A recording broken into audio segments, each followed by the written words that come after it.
Mugamba mutya mwe mwenna abali ku channel yaffe eyitibwa Kyayiti YouTube channel yaffe. Kyembasaba mugende mu maaso n'ogyegattako, kigenda kuba kirungi nnyo. N'ekirala likinga video.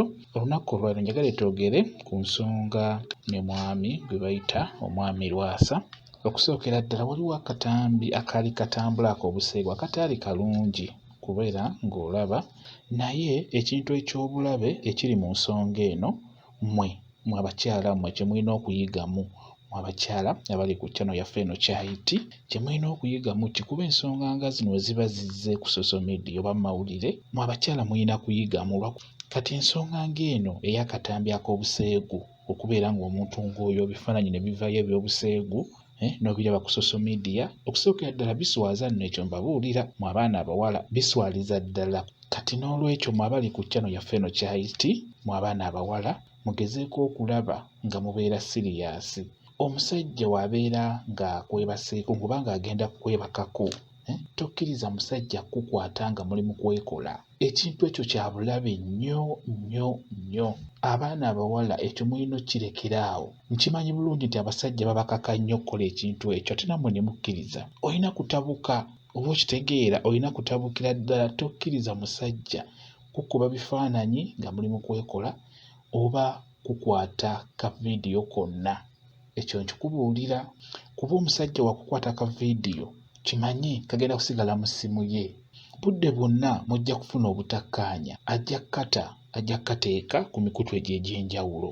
Kale n'awanaaba nga takatadde, basobola okubba essimu ye, akantu ako ne batandika okukatambuza ababbi essimu. Mu ngeri yonna nga bwe mubitegeera. Kati n'olwekyo gwe wenna omwana omuwala, kye nkusaba tokkiriza musajja yenna kugamba nti kankukwate vidiyo nga tuli mu kwekola. Tikankukwate vidiyo ng'amazzi gano gakufulumamu. Nedda, tokikkiriza, kigaanire ddala, kya bulabe nnyo nnyo. Ojja kuswala mu bantu, ojja kuswala mu banno.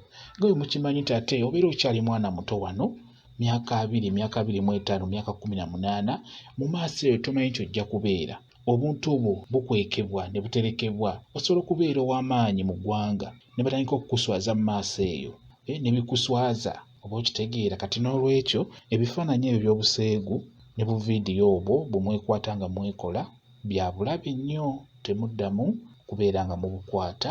Ggwe omwana omuwala gwe olina okusalawo, tokkiriza, ogaana, olina okutabuka n'ogamba nze be tebabinkola. Kwegamba obeera omukyala w'obuvunaanyizibwa.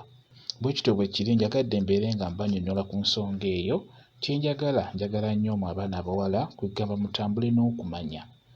Omanye obuzibu bubeera mu nsonga ng'ezo. Kati ng'ekyo ky'okubeera nti omusajja agamba kusaba bifaananyi eby'obuseegu, kinsindikire, kola bw'oti. Abasajja bazibu, temukkiriza kubeera ng'abasajja abo babasaba ebifaananyi byammwe eby'obuseegu, temubibawa. Mugaane, beera omukyala w'obuvunaanyizibwa, kijja kuba kirungi nnyo. Beera omwana omuwala, obeere mwana muwala ng'emyaka gyo mito naye ng'oli mugezi mu bintu bwe bityo, kijja kuba kirungi nnyo. Tojja kumanyiirwa basajja bonna ababeeyisa mu mbeera bw'etyo. Tokkiriza musajja kusaba kifaananyi kya buseegu, tokkiriza musajja kukwata vidiyo ng'akukola. Bwe kityo bwe kiri. Mwebale kubeera ku channel yaffe eyitibwa Kyayiti YouTube channel yaffe. Kyembasaba mugende mu maaso n'ogyegattako, kigenda kuba kirungi nnyo. N'ekirala likinga vidiyo mbeere bulungi. Mweraba.